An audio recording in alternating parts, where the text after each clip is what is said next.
Hello everyone, this is Manoj.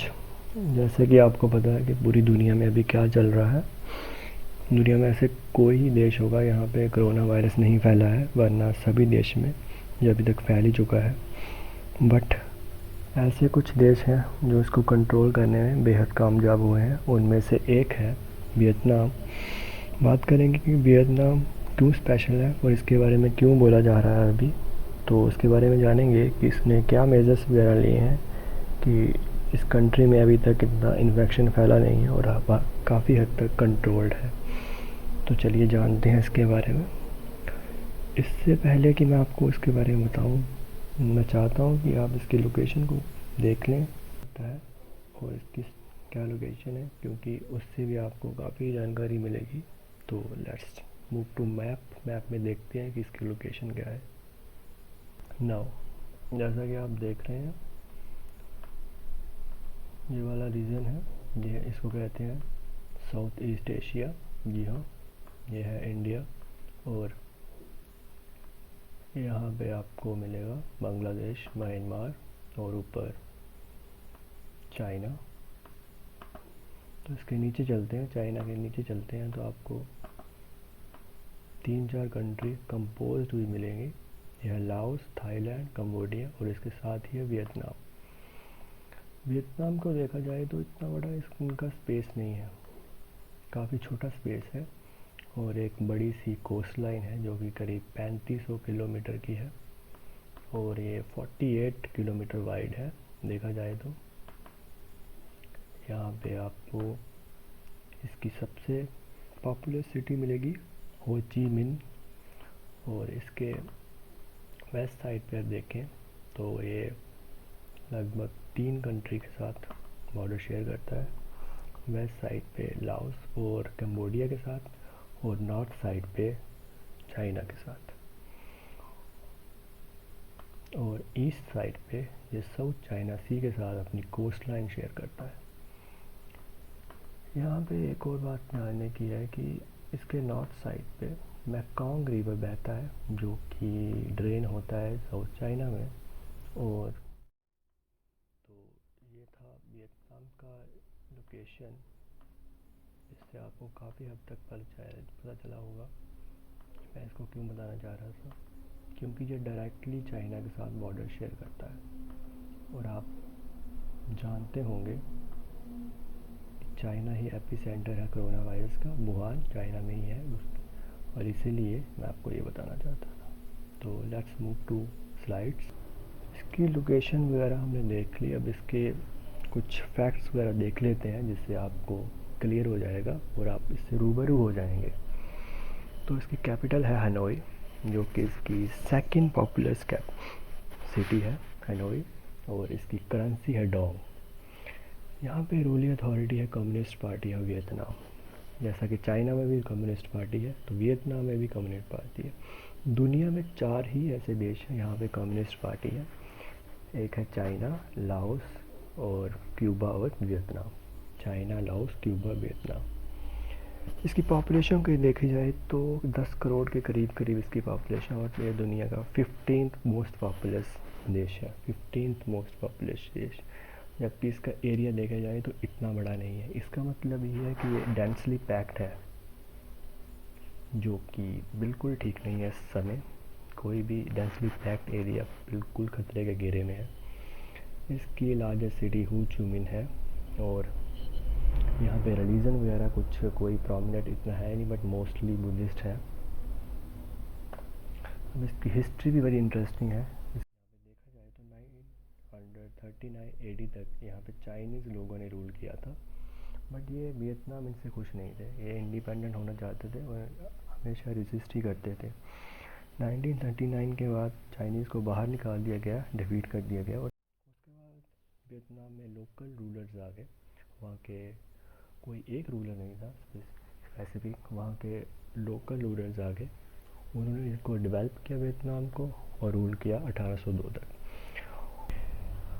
उसके बाद 1885 में फ्रेंच आ जाता है, फ्रेंच कॉलोनी बन जाता है वियतनाम, क्योंकि फ्रांस ने इंडिया को करीब 1600 ईस्वी में इंडिया पे रूल करना स्टार्ट किया था। जब इंग्लिश नहीं आए थे तो इंडिया के आसपास जो भी इलाके थे वो भी फ्रांस के अंडर ही आ जाते थे। बट इंग्लिश जब आए तो उन्होंने इंडिया को तो ले लिया, बट ये चाइना और वियतनाम वाला प्रोविंस अभी भी फ्रांस के पास ही था। तो यहाँ पे फ्रांस की कॉलोनी बन गई और इस रीजन को पूरा कहा जाता था इंडो चाइना रीजन। नाउ इसके बाद 1940 में वर्ल्ड वार होता है, उसमें जर्मनी फ्रांस को डिफीट कर जाता है, वो थोड़ा कमज़ोर हो जाता है और वो साइड पे हो जाता है। बट जापान वहाँ पे रूल करना स्टार्ट कर देता है वियतनाम पे, जो कि जर्मनी का लाई है। इसके बाद 1945 में जापान को बाहर निकाल दिया जाता है इनके वियतनाम के लोगों द्वारा।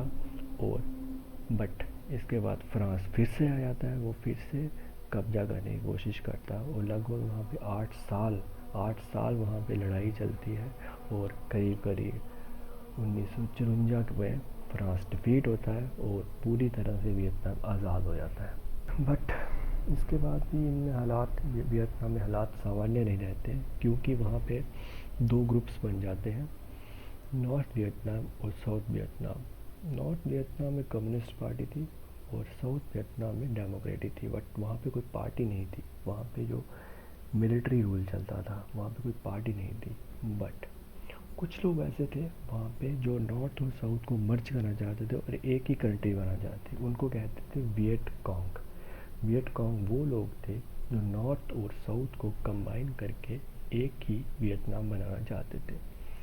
और बट जो नॉर्थ वाले लोग भी वो खिलाफ नहीं थे साउथ के, वो भी चाहते थे कि साउथ हमारे साथ आ जाए, बट साउथ नहीं आता था। तो इसके लिए इन नॉर्थ और वियट कॉन्ग के लोगों ने मिलकर एक फ़ाइट लड़ी साउथ वालों के खिलाफ। बट इंटरेस्टिंगली देखिए 1965 में यूएसए आ जाता है, और यूएसए क्यों आता है ये उसकी मर्ज़ी है, क्योंकि यूएसए का अभी तक किसी को पता नहीं चलता ये करता क्या है, चाहता क्या है। और साउथ वालों की मदद करना स्टार्ट कर देता है, मतलब कि उनमें फूट डालना स्टार्ट कर देता है कि नॉर्थ और साउथ अलग अलग हो जाए, बल्कि जो उनके खुद के लोग हैं वही चाहते हैं कि ये मर्ज हो जाए। तो इसके साथ साथ ही ऑस्ट्रेलिया और न्यूजीलैंड भी वहाँ पे अपनी फोर्सेस भेजते हैं जो कि नॉर्थ का साइड लेते हैं, और ऑस्ट्रेलिया, न्यूजीलैंड और यूएसए के बीच थोड़ी फाइट होती है।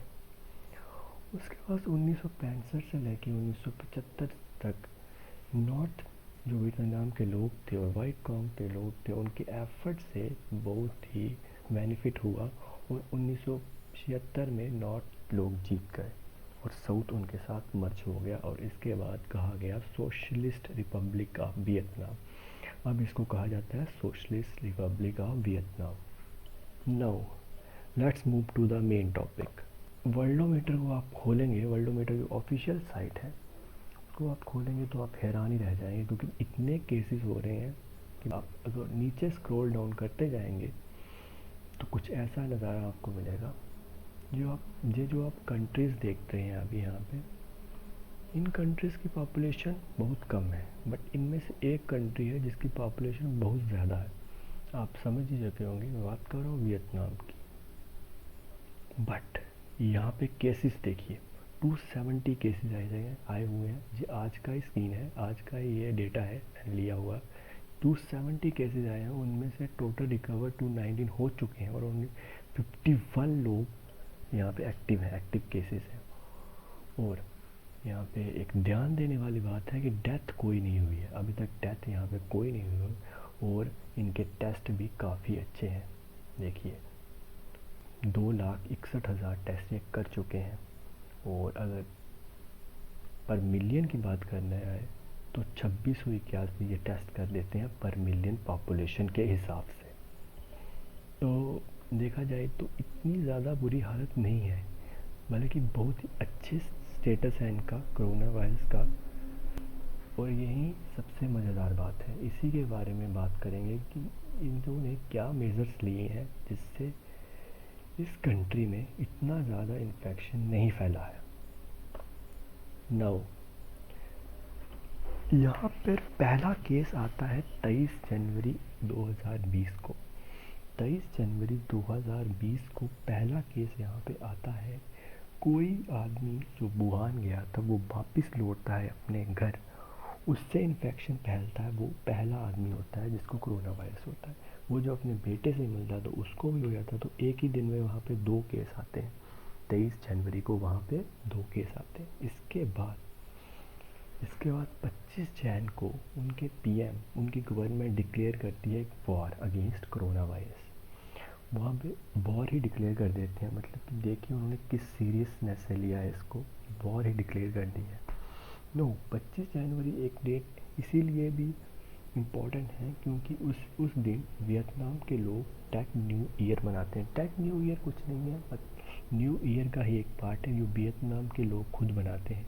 मतलब कि जैसे हम लोग कुछ पुरानी डेट्स को लेके मानते हैं कि इस साल नया साल चढ़ा है, तो ऐसे इनकी भी कुछ ऐसी डेट्स होती हैं जहाँ पर ये मानते हैं कि अब ये नया साल चढ़ा है। तो वहाँ पे उस दिन ये कुछ नए प्लान्स बनाते हैं, कुछ ये नए थॉट्स आइडिया शेयर करते हैं। तो उनमें से एक था कि जो कि एक वॉर इन्होंने अगेंस्ट कर दिया था कोविड-19 के शुरू।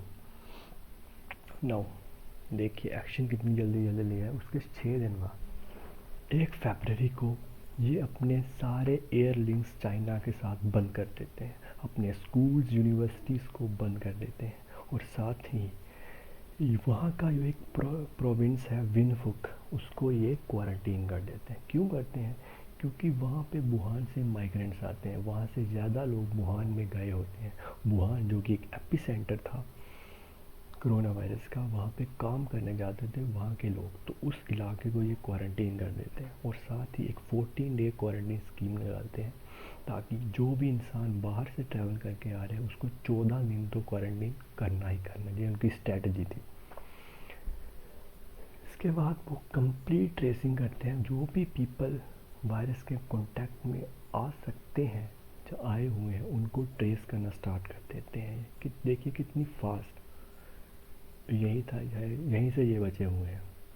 उसके बाद 12 फरवरी को ये हनोई, इनकी कैपिटल के पास कोई जगह होगी, कोई टाउन होगी जहाँ पे 10,000 लोग रहते हैं, उसको ये क्वारंटीन कर देते हैं 3 वीक के लिए। 10,000 पॉपुलेशन की एक टाउन है, उसको 3 वीक के लिए बंद ही कर दिया।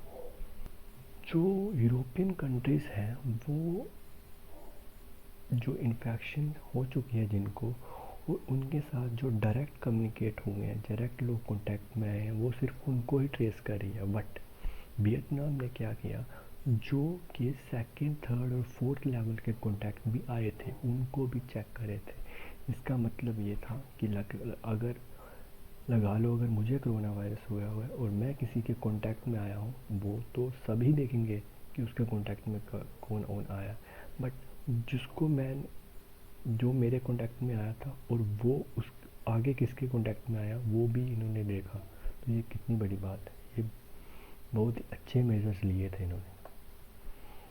उसके बाद स्पाइस वगैरह, मिलिट्री भी इनकी काम पे लगे, हर चप्पे चप्पे को छाना इन्होंने, और एवरी विलेज को सारी, मतलब कि बहुत ही कंबाइन एफर्ट था ये मिलिट्री और सब, क्योंकि इनका हेल्थ सेक्टर इतना अच्छा नहीं है। बट इन्होंने अपनी मिलिट्री, अपनी पुलिस की मदद लेके बहुत अच्छा काम किया। नो, इन्होंने एक गलत बात भी की है कि वहाँ पे माना जाता है कि कोई इन्फेक्ट हुआ, वियतनाम में अगर कोई इन्फेक्ट हुआ तो उसे सोसाइटी से ही निकाल दिए जाते हैं, उससे लोग ऐसे उसको बेदखल कर देते हैं। बट वो गलत बात है, वैसा नहीं करना चाहिए। बट वहाँ पे वैसा भी किया गया कि जिसको कोरोना वायरस हुआ उसको बिल्कुल ही लोग उससे बोलना ही बंद कर दिए और उसको ऐसे नेगलेक्ट कर रहे थे बहुत लोग। वहाँ के जो स्टेट कंट्रोल मीडिया थे उन्होंने तो मैसिव इंफॉर्मेशन कैंपेन्स कराए, जैसे हमारे इंडिया में भी चल रहे हैं, और एड्स वगैरह आ रही हैं, अवेयरनेस एड्स वगैरह आ रही हैं। और यहाँ की वो वियतनाम न्यूज़ का हैंडल है, ऑफिशियल हैंडल में आप इसमें आपको देख रहे होंगे कि इन्होंने एक नोटिफिकेशन जारी किया है जिसमें बताया जा रहा है कि ये जो पर्टिकुलर फ़्लाइट्स हैं इसमें कोरोना वायरस के पेशेंट पाए गए हैं, और इसकी डिटेल पब्लिक के साथ शेयर की गई है ताकि पब्लिक इनमें से आए जो भी लोग इस फ़्लाइट्स में सफ़र करके आए हैं उनको पहचान सके। तो देखिए यहाँ पे आप देख रहे हो कि दुबई से फ़्लाइट आई है, मॉस्को से आई है, बैंकॉक से आई है। यहाँ पे पूरी डिटेल बता रहे हैं ये कि आप, ताकि लोगों में अवेयरनेस फैले और जो भी लोग इन फ़्लाइट्स में आए थे उनको पकड़ा जा सके। 9, वियतनाम ने इतने जल्दी एक्शन क्यों लिए, इसके पीछे उनका कारण बहुत ही वैलिड था।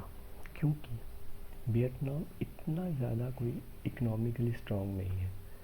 उनके पास साउथ कोरिया और ताइवान के जैसे मैसिव टेस्ट किट्स नहीं थे। वो इतनी टेस्ट किट्स नहीं कर सकते थे, इतनी टेस्टिंग नहीं कर सकते थे, क्योंकि उनका हेल्थ केयर सिस्टम ही इतना डेवलप नहीं हुआ था।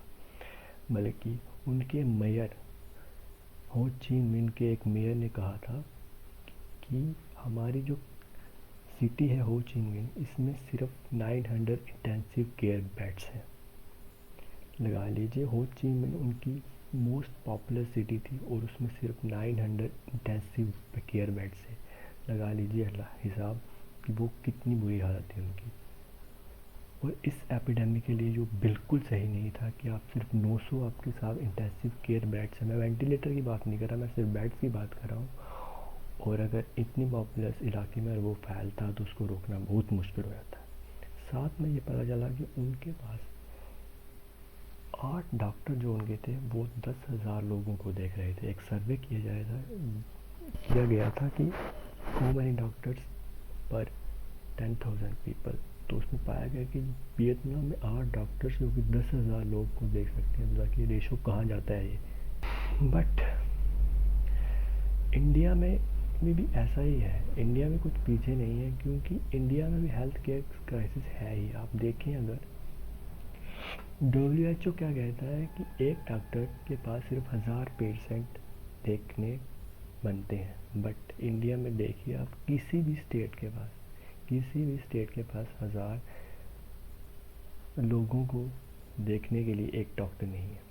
मतलब कि यहाँ पे अगर बिहार को देखा जाए तो 28,391 लोगों को सिर्फ एक डॉक्टर देखता है। और दिल्ली जो हमारी कैपिटल है उसको 2000 के करीब लोग सिर्फ एक डॉक्टर से इलाज कराते हैं।